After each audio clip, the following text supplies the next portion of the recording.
Hey guys, it's Amber and welcome back to Agatha Christie's The ABC Murders. And we were in the garden last time, so let's continue there. He was complaining about something that stunk. So I guess we will look at the gardens. I would like to congratulate Clark's gardener. What symmetry. So he likes the garden. Here's a fountain.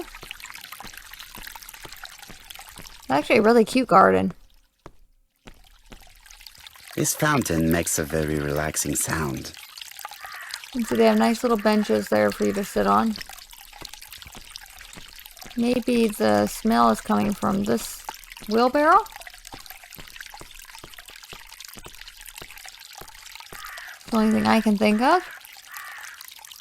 It was probably the gardener who lit this fire. Huh. Look here. I wonder if someone wanted to get rid of these papers. Yeah, it looks like This papers were object would burned. probably be useful to me. So we got the burned pieces of paper. Maybe we can go down here. Yes, we can. Burn documentation. Like they made something for him.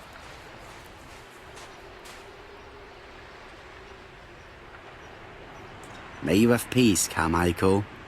Charlotte. Aww. That was sweet. His wife made him a little memorial thing.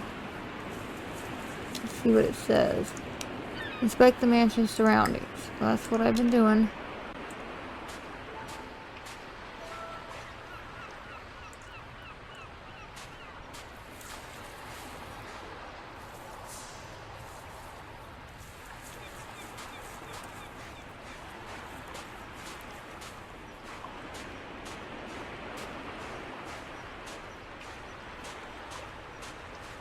I wish it would let me go inside that building that was there. But it Where didn't. is the horrible smell of carrion coming? Clark's greenhouse. It must hold some rare plants. But we can't go inside it. Can we? No. So we're not allowed to go into the greenhouse. There must not be anything in there. And I wonder what we're supposed to do Where with is the horrible smell of carrion coming from? the papers. I'm going to use, oh, I guess I can't use a clue right now. I guess I will walk over here and go over here.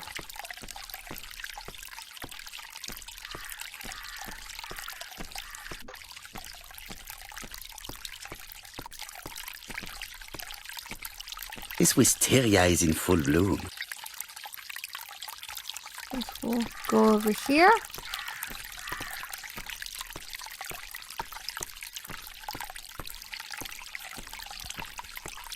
None of those chairs look like they have anything on them.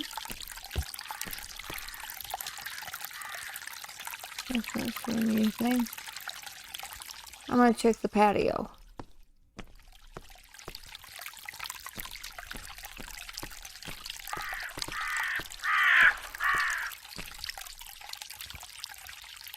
It won't let me click on anything there. Let me go over here. Looks like this is all messed up. There's a dead rat. Round pellets. Poison? Revolting. Let us now try and get our brain cells to work. Wonder who poisoned the little rat. Why did Thor leave personal belongings behind at Comb's side?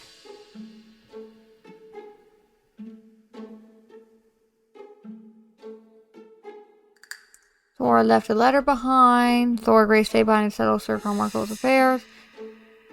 Display case. No. There.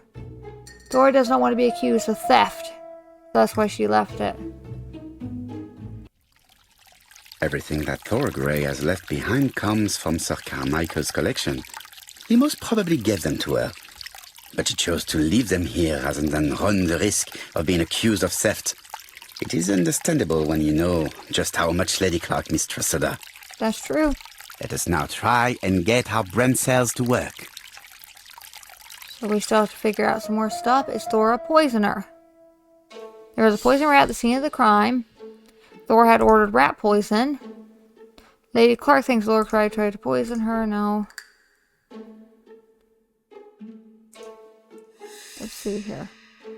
Thor Grey never considered poisoning Lady Clark. She must have bought the rat poison for the rats problem. Thor Grey had no reason to kill someone who only had a few months left to live. The poison she ordered was for rats. The gardener must have made good use of it, considering the stinking remains on the path, not far from the property. I've finished here. I must put the skeleton key back and inform Hastings that I'm returning to London. Tut-tut. The gardener does not follow the alignment. There, that's better. It is symmetrical. There, that's better. It is symmetrical. Okay, so we finished that. So now we have to telephone Hastings, it says. We have to get over here. This is a really nice house.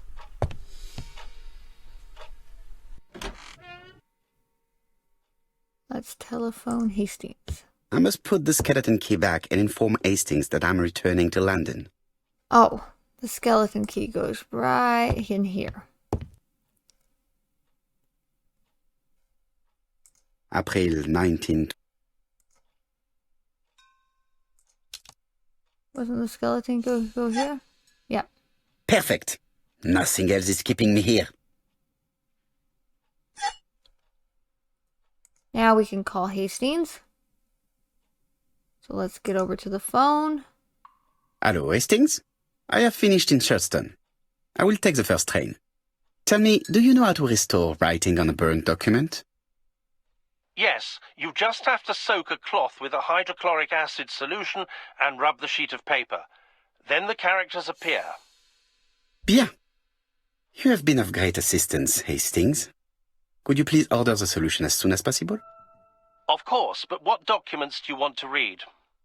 You will see, my friend. À ce soir.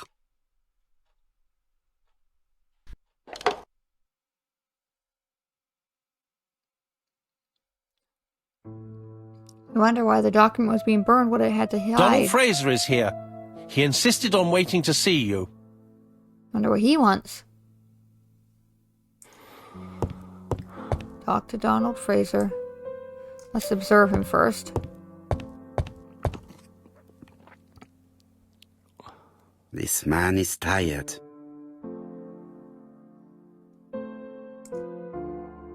Dark circles. Crumpled clothes.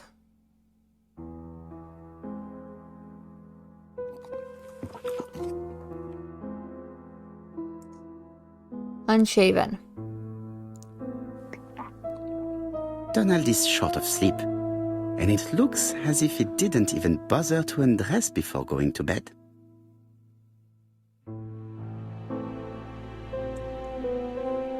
So let's talk to him. Mr. Parrow, I don't know why I'm here. What do you mean you came? Reassure him about the fact that he will be listened to. You wanted to talk, and you came to find the only man capable of hearing you. Mr. Parrow, since Betty's death, I've doubts about myself. I don't know what to do. And I keep having a horrible dream 3 nights in a row. Encourage him to continue. Have a drink, and tell me about this dream.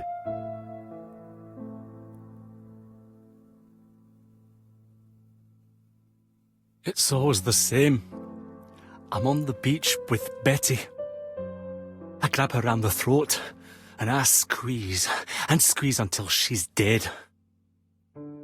Her head falls back, and I see that it's no longer Betty.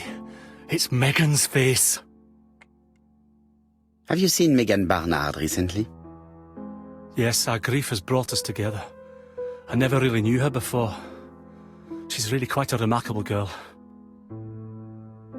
But I would never tell her about my dream. Why not? Is it her you are attacking in your dream? No, it's Betty. And once Betty is dead, it's Megan's face that appears in its place. Very interesting. Let us now try and get our brain cells to work. We have to interpret Donald's dream.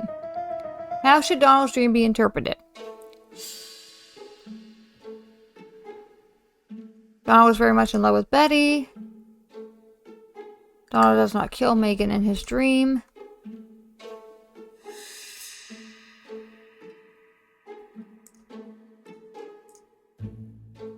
Donald is starting to have feelings for Megan. He feels guilty about abandoning Betty. Yes, that's what I believe it is.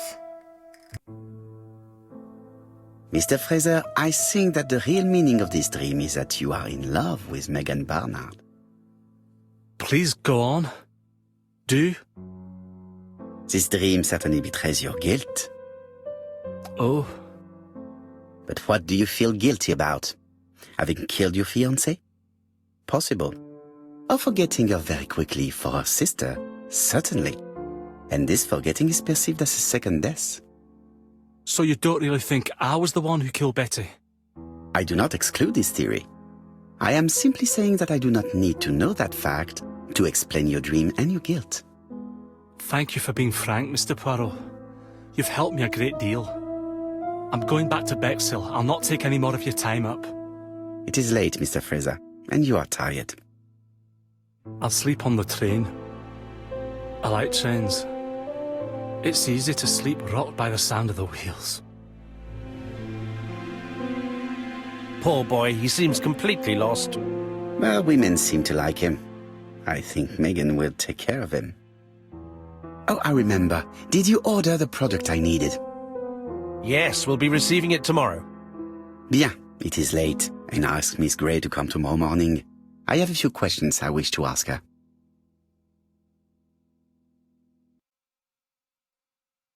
So we're waiting for the morning. We can talk to Miss Gray. Mademoiselle, I asked you here in order to answer a very important question.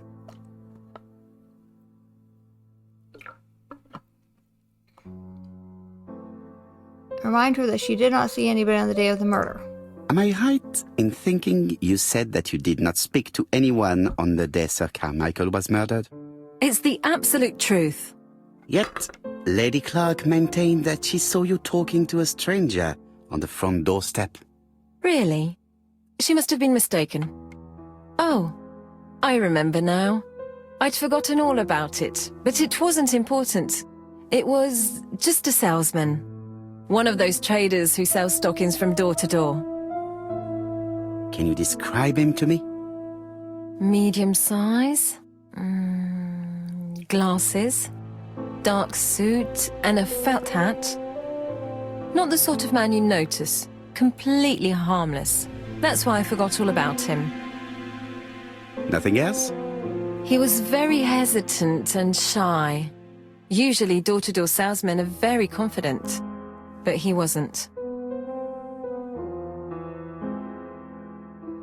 Ask whether she resigned of her own free will. You did not leave Churston willingly, I believe. I don't wish to lie. Lady Clark did not appreciate my presence. And Franklin cannot go against the wishes of a sick lady. He is a good man, and he worries a great deal about his sister-in-law. I noticed that you left some personal belongings behind at Churston.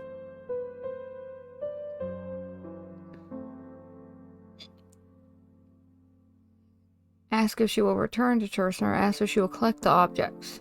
I said ask if she will return to Churston. Are you planning on returning to Churston? Who knows what the future holds? Bien. I must ask you one last question. Please reply frankly with either yes or no. If Lady Clark had died, would you have agreed to marry Sir Carmichael if he'd asked you? How dare you ask such a question? Sir Carmichael treated me just like his daughter. And all that I ever felt him was affection and gratitude, nothing else. Thank you, mademoiselle. I will not keep you any longer.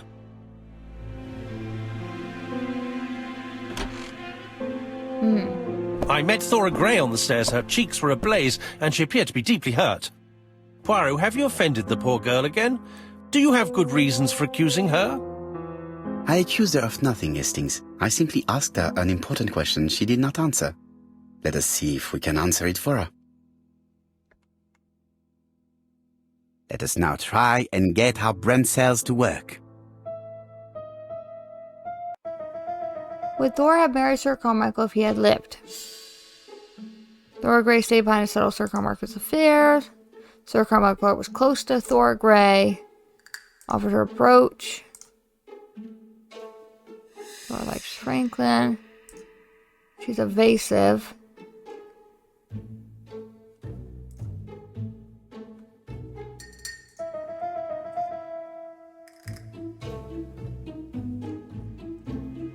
Let's see here.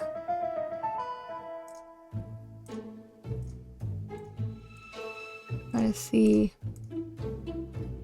Thor wanted to be married and certainly would have succeeded in doing so. You must know how to read between the lines, Hastings. When Sir Carmichael refers to paternal affection, he's lying to himself. Read this engraving on the brooch. A dark dragon for an angel with glossy hair. These are the words of a lover, not a father. Lady Clark was not wrong. What if Sir Carmichael had fallen in love with his secretary? That doesn't mean that she forced him to do so. True, there are extenuating circumstances. She is a penniless orphan. But she's calculating. Just look how she avoided it when asked if she would have married Clark. I see. You think she seduced Sir Carmichael for her own gain, and that now she is doing the same with his brother. Poirot, your world is a very dark place. Do not get carried away, mon ami. We have another more important matter to settle. Really? Yes, would you believe that Miss Grey taught me something new? Let us now try and get our brain cells to work. Is there another common point between the murders? No objects of value for sale in the shop. A stocking box and account book. The murderer's seducer.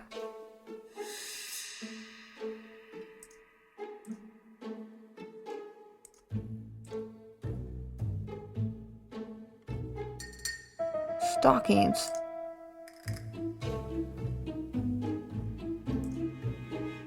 Stocking box. Or each murdered the victim or someone close to them with a situation they could buy stockings. The door-to-door stocking salesman. It's perfectly clear, Hastings, perfectly clear.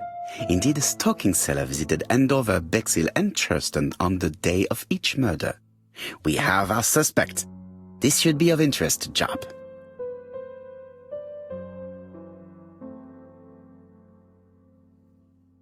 So what do we do now? The objective is telephone Jap.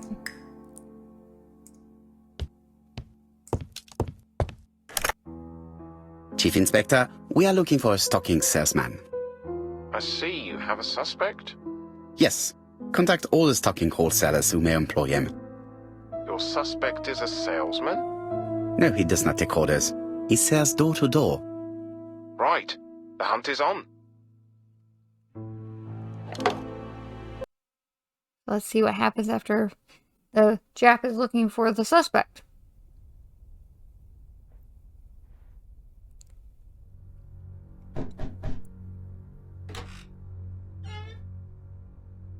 Are you leaving, Mr. Cust? Yes, I'm going to Cheltenham. You shouldn't travel today. You don't look very well. I have to. I have engagements. I must respect them.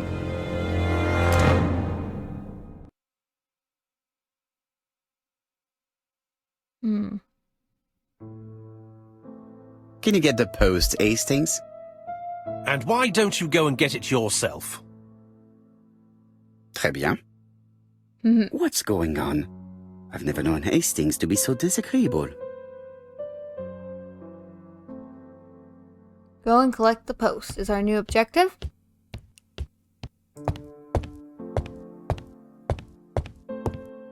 There's 2 letters. Poor Mr. Poirot. I'm quite sorry for you. If at first you don't succeed, try again. We've a long way to go still. Typery? No, that comes later. Letter T. The next little incident will take place in Doncaster on September 11th. So long. ABC. I should compare this letter with the one on my desk which I received earlier to see if it does indeed come from the same person.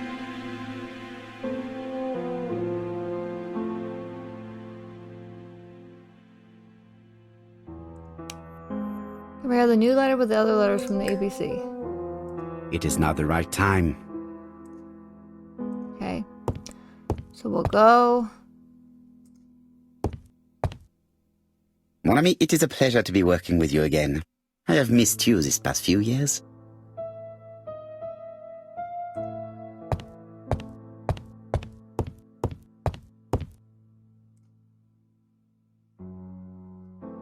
Royal Mathematical and Statistical Society's Bulletin, September the 9th, 1935.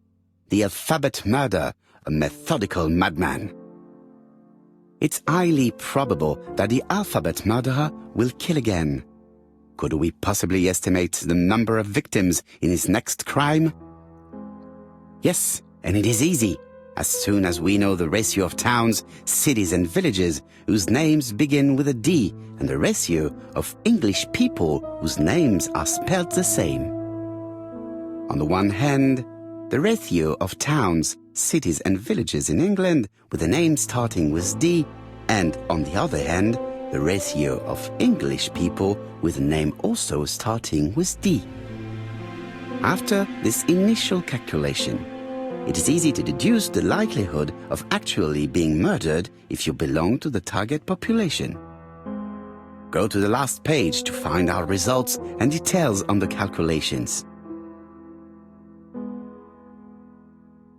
Daily Blag, August 31, 1935. Moustache at half-mast. Poirot's repeated failure in ABC case. Sometimes small things trouble great men. Hastings, faithful collaborator of the Belgian detective, knows something about it. 3 mornings in a row, he confided to us, the cook broke the egg yolks when preparing Poirot's breakfast.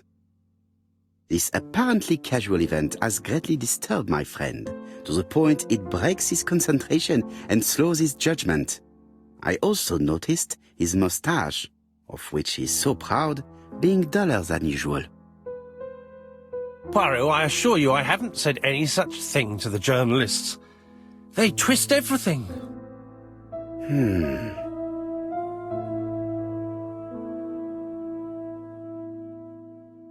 Indeed. Did they really twist it? So let's compare the letters. So we're comparing the new letter with the second one. So we gotta look for typos. Let us examine this more closely. Well, we know the I. Certain characters in the 2 letters may have similar defects. Yes, this I is weird. And it's right here, too. Yes, the I characters in the 2 letters do indeed have the same defects. I have to find some other similar defects to confirm my theory. And then the crooked A. Yes, the A appears to be quite unusual. That's right. The A characters in the 2 letters do indeed have the same defects. I have to find some other similar defects to confirm my theory. And then the W. The W is not printed properly. And then here's another W. Of course, the W characters in the 2 letters do indeed have the same defects. My theory was right. These 2 letters were written with the same typewriter. Hastings, he strikes tomorrow. Chief Inspector Japp? He's on another line. Can I take a message? Yes, please, mademoiselle. It is from Hercule Poirot. Tell him ABC strikes tomorrow in Doncaster. He must call me back. Very well, sir. Bien, now I'm going to see what I can find from these burnt documents. I've received the product I need. Hastings, if you do not mind, I would like you to take a few notes. Yes, yes. So where do we go?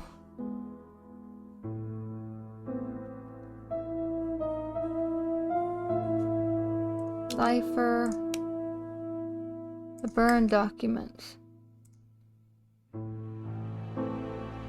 Poor Mr. Poirot. We already read that. I want to see where I'm supposed to go for the material. I mean, the stuff for the burnt letter. Now, there. down to work. All of this needs putting in order a little. This page will be reconstructed in a flash. It's so simple. This page is finished. That's done. 3 more to go. So here's that. Nope. Is that correct? This page is child's play.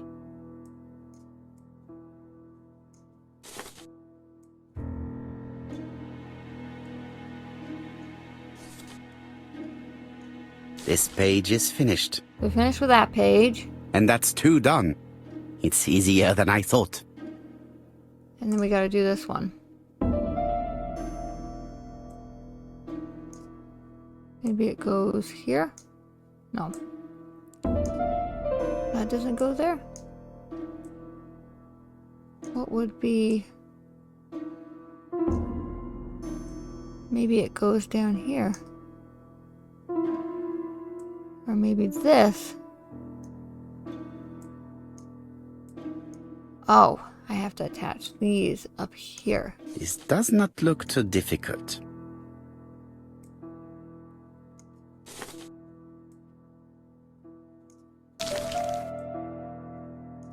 I think that this is right. And then we pull this one up. This page is finished. Only 1 more. Keep going. So then we have this one left. Add.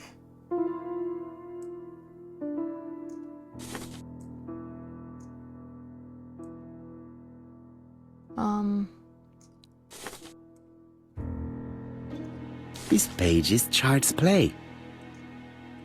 It's glitching out up there.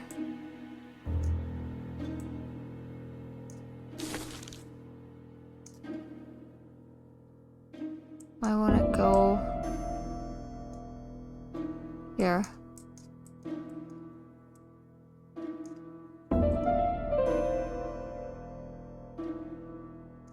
This page is finished. All the pages are reconstructed. Now we can know what they say. So we have to put this on, right? A bottle of solvent.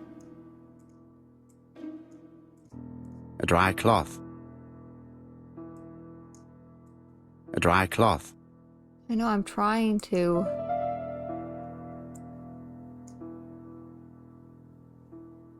A bottle of solvent. A dry cloth. Come on.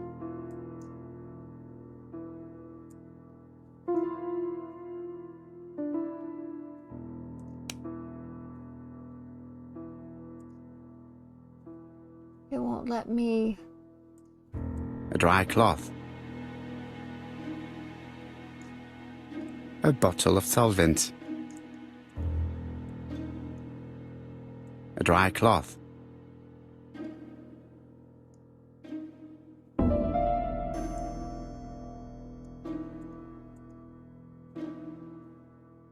Understand. A bottle of solvent. I can't use a clue And it won't let me... A dry cloth. A dry cloth. won't let A me dry do it. cloth. A dry cloth. A dry cloth. All the pages are reconstructed.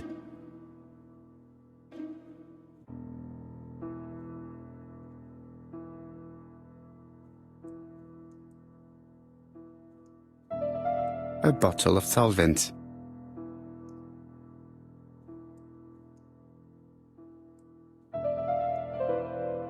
A dry cloth.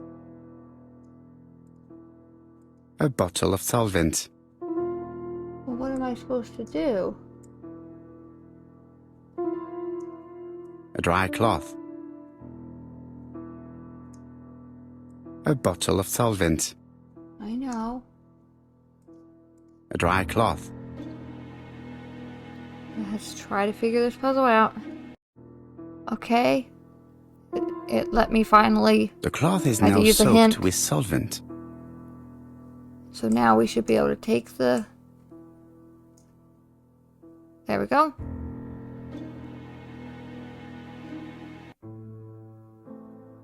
Got it! Make a note, Hastings, make a note. Mrs. Alice Asher, shop owner in Andover. Tracheitis, hemoptysis, prescribed laudanum. I got it. Look. Poirot, where on earth did you find these files?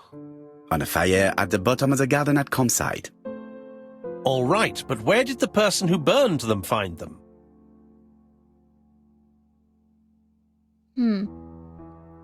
Read the reconstructive documents. So let's look at this one Alice first. Asher, shopkeeper in Andover. Tracheitis, hemoptysis, chronic cough with loss of blood. Prescribed laudanum-based cough medicine. Betty Barnard, waitress in Bexhill. Chronic bronchitis, causing dysphonia. Advised to stop smoking. Alexander Bonaparte Cust. War wounded, mustard gas and head trauma. Pulmonary emphysema. Hemoptysis. Coughing fits with blood. Suffers from absences and amnesia. He's the murderer, but our character doesn't know that yet. Dick Dudley Dunbar, owner of the Black Swan Hotel in Doncaster. Asthmatic, heart disease, heart condition. Let us now try and get our brain cells to work. Where did the burn documents come from?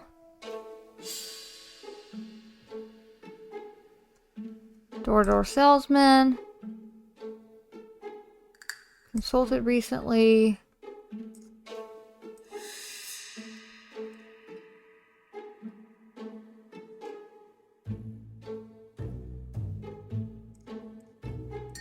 Not sure which one it would be. Where do the burn documents come from?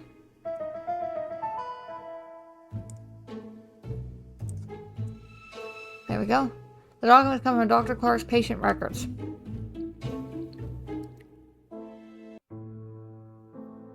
The burned documents are medical records, and without a doubt they come from Clark's archives. First of all, because all the patients have throat conditions. And secondly, their name starts with either A, B, C, or D, and it is precisely the files that match these letters that have been tampered with. But why burn these files? How come the names of the two victims appear on them? And who are the two other patients? These are very good questions. Someone's calling us. Let's go answer the phone.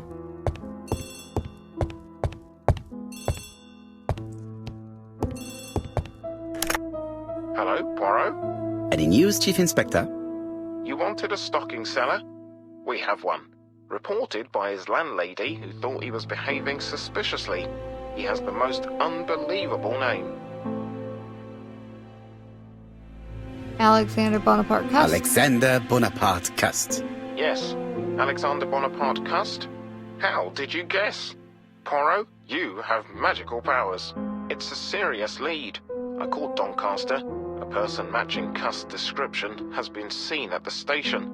He got off the train from London, but after that, nobody knows where he went. Indicate the Black Swan Hotel in Doncaster. Look for him at the Black Swan Hotel. What? How do you know he's there? Trust me, Chief Inspector. You appear to be very sure of yourself. Very well. I'll call the Black Swan straight away. The owner is going to get a shock when he learns that there's a murderer under his roof.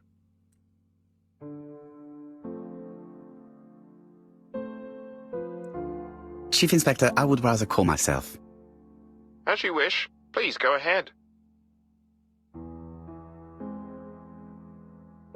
Hello, the Black Swan.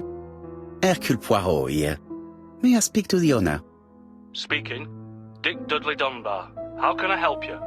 Is there Mr. Cust among your guests? He arrived today. Shall I call him for you? No, it is you I wish to speak with. But who is this Cust? Have you heard about the ABC case? Oh, yes. I must say I'm not all that reassured. What with my name starting with D and all that. You're in danger. Beware of your guests. Do you think that Cust might be dangerous? Oh, I do hope you're wrong. He seems so harmless, you know. Oh, yes, completely harmless. Warn him that Cust is dangerous. Do not be fooled. He has already killed 3 people and you are next.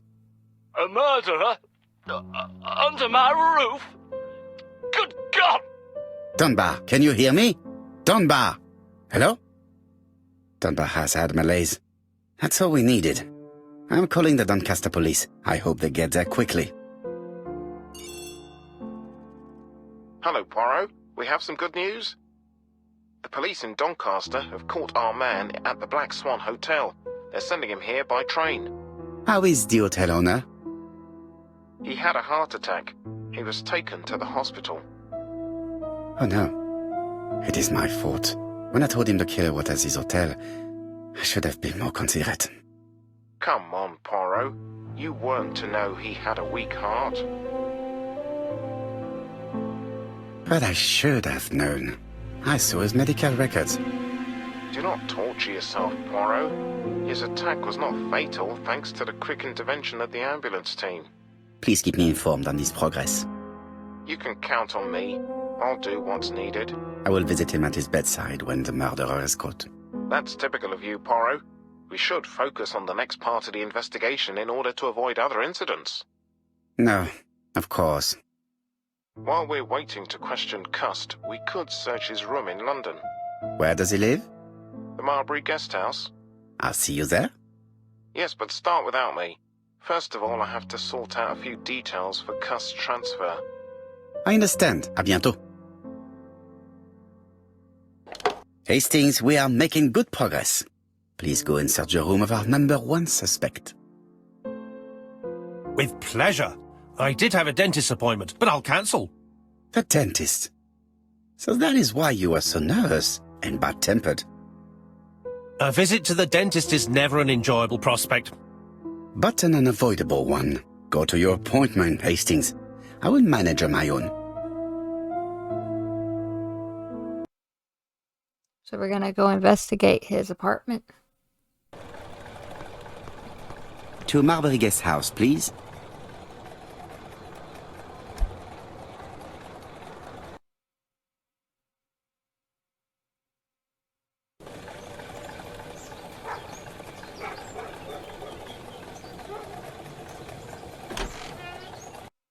So we're gonna go inside.